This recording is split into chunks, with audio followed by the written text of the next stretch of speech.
4 मई और आज की इस वीडियो में आप सभी का बहुत बहुत स्वागत है। तो दोस्तों आज की इस वीडियो में हम लोग जानने वाले हैं कि मई से पढ़कर कैसे 95% स्कोर कर सकते हैं।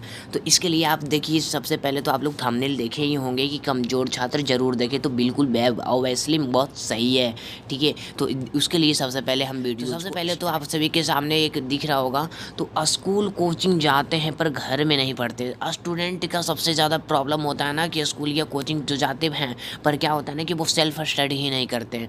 और दूसरा है, थोड़ा बहुत पढ़ते हैं, ठीक है, थोड़ा बहुत कंप्लीट करते हैं, होमवर्क अपना कंप्लीट करते हैं और एवरेज स्टूडेंट रह जाते हैं। और फोर्थ में टॉपर लेवल, जो कि औरों से अलग करते हैं, आप लोग से अलग कर सिलेक्टेड होते हैं। अब देखिए, मौका सबको मिलता है, बात तो सही है, और आज आपको मौका मिल रहा है, और आज आपको मौका मिल रहा है तो इस मौका को आप फ़ायदा उठाइए, ठीक है। अगर आप 2025 में कितना परसेंट स्कोर लाना चाहते हैं, आप 2025 में जितना भी स्कोर लाना चाहते हैं वो उतना आप कमेंट में आप बताइएगा। 90%, 92%, 95%। और वीडियोस को अंत तक देखना तो बिल्कुल ही मत भूलिए। देखिए पिछले साल का, तो देखिए टाइम टेबल सबसे पहले आपको बना लेना है कि आपका टाइम टेबल किस प्रकार का होना चाहिए।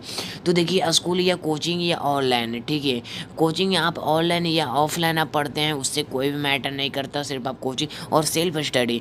मान लिया जाए आप क्या करते हैं कि आप जैसे सुबह 6 से 12 बजे तक अगर जो आप ऑफलाइन क्लास आते हैं, ठीक है, और 12 बजे के बाद अगर जो आप पढ़ाई नहीं करते हैं तो आपका लेवल बहुत ही ज़्यादा बिगड़ जाएगा। और 12 बजे के बाद 12 बजे से मान लिया जाए आने पीने में, खाने पीने में 2 बज जाता है। 2 बजे के आप क्या करते हैं, चलो ठीक है 2 से 3 रेस्ट कर लेते हैं, उसके बाद आप क्या करते हैं, अब 3 बजे से आपको क्या करना होगा और किस प्रकार से आपको रूटीन बनाना होगा, अपनी लाइफ का रूटीन बनाना होगा, ताकि मई से ही पढ़कर 95 स्कोर कर सकते हैं। कई सारे स्टूडेंट नवंबर दिसंबर तक रूटीन बनाते हैं, जो कि बिल्कुल ही गलत। क्या भीड़ से आपको थोड़ा सा हटकर ही काम करना सॉरी दोस्तों, काम करना पड़ेगा। तो देखिए, सबसे ज़्यादा स्पेशल ये जो आपके लिए इम्पॉर्टेंट है, वीक और स्ट्रॉन्ग सब्जेक्ट, मतलब कि जो सब्जेक्ट आपका वीक है उस सब्जेक्ट में, मतलब कहने का मतलब हुआ जैसे कि केमिस्ट्री आपका बहुत ही ठीक ठाक है तो उसको आप 1.5 घंटा दे रहे हैं, लेकिन आपका वहीं पे अगर जो मैथ की बात की जाए तो मैथ आपका बिगड़ा हुआ है, मतलब ठीक ठाक नहीं है, तो वह मैथ को आप 2 घंटा दीजिए। मतलब ऑब्वियसली आई डैट मीन्स, मैंने कहने का मतलब है कि जैसे कि आप किसी सब्जेक्ट को, अपने अच्छे सब्जेक्ट को जब इतना टाइम दे सकते हैं तो जो मतलब कि बिग सब्जेक्ट है उसको और थोड़ा सा टाइम क्यों नहीं दे सकते हैं। और देखिए, सबसे बड़ी बात है कि कौन सी किताब पढ़ें।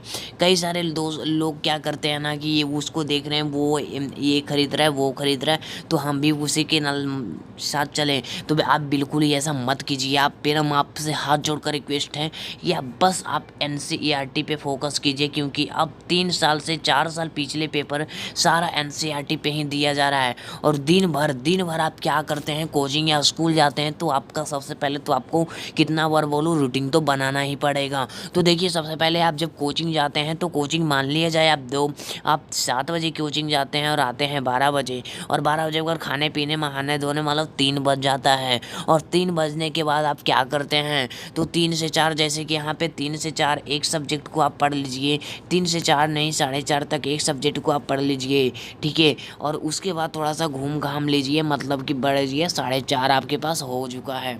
और 4:30 बजे से आप 5 बजे से आप क्या पढ़िए, 5:30 से 6 बजे तक, 6:30 तक आप पढ़ लीजिए कोई ऐसा सब्जेक्ट।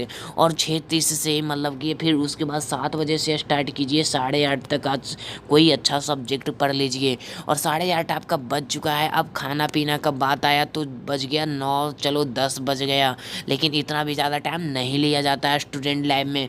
लेकिन फिर भी चलो 10 बजे से अगर जो आप पढ़ लेंगे तो 10 बजे से 11:30 तक, मतलब कि 11:30 तक आपको एक सब्जेक्ट को और डील करना है। तो इस प्रकार से आप सब्जेक्ट को ज़्यादा पढ़ना भी नहीं है, क्योंकि सुबह कोचिंग और स्कूल जाना है। तो देखिए, टाइम टेबल सबसे अच्छा टाइम टेबल आपको हम बना कर दिए हैं। अगर जो आप जिस टाइम आपको कंफर्टेबल मिलता है उस टाइम आप पढ़िए। ऐसा नहीं है कि आप मतलब कि सिलेबस को सिर्फ रख रहे हैं और पढ़ कुछ भी नहीं रहे हैं। तो आपको जिस टाइम मिलता है थोड़ा सा आप टाइम निकाल कर आप देख लीजिए, हिंदी हमको पढ़ना है, मतलब इंग्लिश हमको पढ़ना है 1.5 घंटा, तो 1.5 घंटा पर 24 घंटा में कभी भी हम पढ़ लें। मतलब डैट मीन्स फिजिक्स आपको पढ़ना है 2 घंटा, तो 2 घंटा आप 24 घंटा में कभी भी पढ़ ले। अगर जो आप अब भी नहीं पढ़ देंगे तो आपके साथ बहुत ही बुरा हो सकता है, क्योंकि अगर जो लास्ट में आप जाते जाते अपना तैयारी स्टार्ट करेंगे तो कुछ भी स्कोर नहीं हो पाएगा। तो सुबह से 5 से 6, 6:30 अगर जो आप मतलब कि ज़्यादा अच्छा सा अपना देख रखे हैं तो इसको 4 बजे से भी कर सकते हैं, इसके लिए कोई भी बड़ी बात नहीं है। और स्कूल या कोचिंग जाते हैं 8 से 5 जाते हैं, ठीक है। शाम को 6 से 7:30, ये रात को 9 से 10:30, मतलब ये इस प्रकार से आप 2 सब्जेक्ट को यहाँ से आप डील कर सकते हैं। लेकिन अभी हमको क्या आपको क्या अभी डिफिनेशन दिए कि 3 बजे से आपको क्या कैसे पहले बताएं। अब आपको शुरू कैसे करना है, शुरू करने के लिए हमेशा क्या करना पड़ेगा, हमेशा बुक लेकर तो बिल्कुल ही मत बैठे, क्योंकि अगर जो आप बुक लेकर बैठिएगा तो आपको क्या होगा कि नींद आना शुरू हो जाएगा, और ये हर स्टूडेंट का प्रॉब्लम है। इसलिए अपना ही नोट्स से पढ़ने की कोशिश कीजिए, और ऐसा नहीं है कि खेलना घूमना एकदम बंद कर देंगे। ऐसे ऐसे आपका शरीर जो होगा ना एक स्ट्रेस लाइन में चला जाएगा, जो आपके लिए बहुत ही मतलब बेकार का बोल सकते हैं। और सिलेबस पहले जान लीजिए, शुरू करने से पहले उसका सिलेबस के बारे में जान लीजिए। किसी के बारे में, किसी के साथ कुछ गलत करने के पहले उसके बारे में आप जो को जानना पड़ता है, तो उसके बारे में पहले आप जान लीजिए। हर विषय में कितना चैप्टर है उसको आप जान लीजिए, कि कोई भी सब्जेक्ट में कितना चैप्टर है और कितना हमें पढ़ना है, तो वो जान लीजिए। कितना मार्क्स का है कोई भी चैप्टर, कोई भी विषय, कोई भी मतलब कि कितना मार्क्स का है उसके बारे में आप जान लीजिए। और ऐसे नहीं है कि आज पढ़ें कल नहीं पढ़ें, आप कल पढ़ें परसों नहीं पढ़ें, पूरी प्लानिंग के साथ करें। और जो पढ़ाई करने वो पढ़े। लास्ट है मेरा, लास्ट या फिर कुछ इसके बाद और ही हो सकता है। और भीड़ से बिल्कुल ही आपको अलग होना है। अगर जो भीड़ से आप अलग नहीं हुए तो आप बिल्कुल ही बददार, मतलब बरदार, मतलब कुछ भी आप बोल सकते हैं, आप बिल्कुल ही अलग स्टूडेंट आपको बनना पड़ेगा। तो देखिए, सबसे पहले तो डेली का एक टारगेट सेट करना है। और ऐसा नहीं है कि ऑल कि सिर्फ मैथ पढ़ रहे हैं, मैथ में वीक है तो सिर्फ मैथ को ही पढ़ रहे हैं, जो कि बिल्कुल ही गलत है। अगर जो आप मैथ वीक है तो मैथ, अगर जो आप ज़्यादा पढ़ रहे हैं तो मान लें, तो ज़्यादा पढ़ने से क्या होगा कि मैथ आपका अच्छा तो हो जाएगा, बट इसके चक्कर में सारा सब्जेक्ट आपका चला जाएगा। जो आपको बिल्कुल ऐसा ही गलती कभी भूल से भी मत करना है। तो देखिए, आपको कुछ सारा सब्जेक्ट को टाइम बाय टाइम देना है और सारा सब्जेक्ट को पढ़ना है। और आपका सबसे ज़्यादा इम्पोर्टेंट होता है फ्रेंड, मतलब सर्कल लेवल। तो आपका सर्कल लेवल किस प्रकार, अभी कुछ दिन पहले एक टॉपर निकला था, जो मतलब कि दो फ्रेंड थे और दोनों 95% स्कोर किए थे। तो ऐसा नहीं है कि आपका फ्रेंड जो आपसे लो कैटेगरी का हो, तो ऐसा आपको फ्रेंड कभी भी रखना ही नहीं है। वैसा फ्रेंड को रखना है जो आपको पढ़ने के लिए हमेशा मोटिवेट करते हैं। तो इस प्रकार से आप पढ़ाई के लिए हमेशा इच्छुक रहेंगे। तो अब जो होमवर्क रहता है, थर्ड पार्ट से होमवर्क, आपको अगर जो आपको टीचर कोई होमवर्क दे रहे हैं तो होमवर्क को आप कंप्लीट करने की कोशिश कीजिए। क्योंकि एक टीचर आपको होमवर्क क्यों देता है, क्योंकि आप अगर जो उस चैप्टर से आपको कोई भी प्रॉब्लम हो तो टीचर से आप पूछ सकते हैं। अगर जो आप होमवर्क ही नहीं कीजिएगा तो प्रॉब्लम आपको पता नहीं चलेगा, जिससे आप टीचर से भी नहीं पूछ पाएंगे। तो आपसे मेरा रिक्वेस्ट है कि होमवर्क और टॉप करना है तो इन बातों को तो आपको बिल्कुल ही ध्यान रखना है।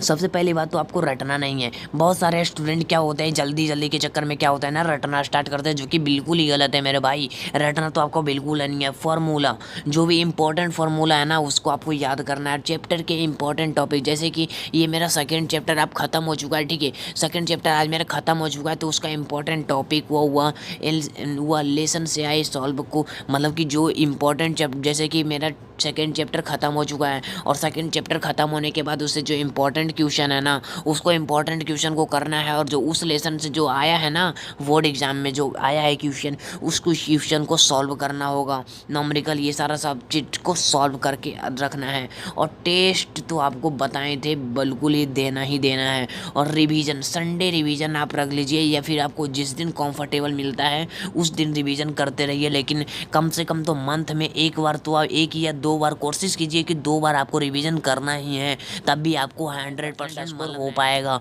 और देखिए टॉपर ने बताया, अगर जो एक बार किसी टॉपर का इंटरव्यू हो रहा था तो उसने कुछ अलग चीज़ बताया जो कि और स्टूडेंट नहीं करते हैं, वही आज हम लोग इस वीडियो में लाए हैं। तो देखिए सबसे पहले सिलेबस को 2 बार तो रिवीजन कर ही लें। तो सब सिलेबस को 2 बार रिवीजन कर ले। ये जो है आपको नवंबर तक आपको सिलेबस को ख़त्म ही कर देना ही है। अगर जो नवंबर तक आपको सिलेबस ख़त्म कर लीजिएगा तो उसके बाद जो आपको टाइम मिलेगा उस टाइम में आपको 3 ईयर पेपर, मतलब कि जो 3 वर्ष पीछे जो पूछा गया था वो सारे क्वेश्चन को आपको करना है। इम्पॉर्टेंट क्वेश्चन को आपको डील करना है, सैम्पल क्वेश्चन को आपको डील करना है। अंतिम के महीने में ये सारे काम करना है। ये अंतिम से 2 मतलब कि कह सकते हैं नवंबर और दिसंबर में यही सारा काम करना है। ये तो दोस्तों ये रहा कुछ इम्पॉर्टेंट टिप्स जिसकी मदद से हम आपका कुछ हेल्प कर पाएँ। अगर जो आप इस चैनल पे पहली बार आए हैं तो चैनल को सब्सक्राइब करके वीडियोस को लाइक कर लीजिए, क्योंकि हमारे इस चैनल पे ऐसे ही आपको मोटिवेट ये सारा का वीडियो अपलोड होता रहता है। अगर जो आप चैनल पे नए, चैनल को सब्सक्राइब करके ही वापस आइएगा। तो मिलते हैं नेक्स्ट वीडियो में किसी अच्छे वीडियो में दोस्तों, तब तक के लिए जय हिंद।